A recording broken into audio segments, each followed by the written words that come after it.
დღეს არის პროტესტის მე-7 დღე და სტუდენტები კვლავ რჩებიან აუდიტორიაში მათ მიმართ ეს პროტესტის უკიდურეს ფორმას და ერთი კვირის განმავლობაში რჩებოდნენ უნივერსიტეტის აუდიტორიაში. მათ აქვთ ერთი მთავარი მოთხოვნა, რომ უნივერსიტეტის რექტორმა გია კავთელიშვილმა გააკეთოს განცხადება იმ ამბავთან დაკავშირებით, როდესაც მათივე სტუდენტი ირაკლი მიმინოშვილი 19 წლის ახალგაზრდა რეჟიმმა რამდენიმე წლიან პატიმრობაში გაუშვა. სწორედ ამიტომ სტუდენტები ახლა ითხოვენ გია კავთელიშვილმა გააკეთოს განცხადება. ახალგაზრდები ამბობენ, რომ მათი პროტესტი უნივერსიტეტის სივრცეში გაგრძელდება იქამდე, სანამ რექტორი მათ არ შეხვდება და არ გააკეთებს განცხადებას. ახალგაზრდები ამბობენ, რომ უნივერსიტეტის ადმინისტრაცია მათ უქმნის დისკომფორტს, ცდილობენ, რომ სტუდენტების ეს პროტესტი ჩაშალონ, რადგან გასული დღეების განმავლობაში მათ გაუთიშეს ელექტროენერგია და გათბობა იმისთვის, რომ უკიდურესი ფორმები შეექმნათ სტუდენტებისთვის და მათ დაეტოვებინათ აუდიტორია, თუმცა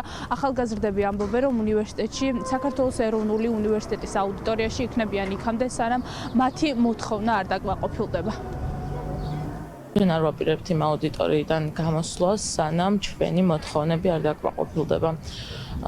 ჩვენ ვითხოვთ, რომ უბრალოდ ბატონმა გიამ გამოუცხადოს სოლიდარობა ჩვენს სტუდენტს 19 წლის ირაკლი მიმინოშვილს და ბატონი გია არც კი ჩამოდის ჩვენთან სასაუბროდ, კვირას გაგვითიშეს სინათლეც და გათბობაც და შემოგთავაზეს ალტერნატიული ოთახი. პრობლემებს ვუქმნით აქ ყოფნით, იმიტომ რომ აი თუნდაც გუშინ იყო ღია კარის დღე და მათ არ უნდათ, რომ აბიტურიენტებს დაენახათ ის სიტუაცია, რა სიტუაციაშიც ვართ ჩვენ.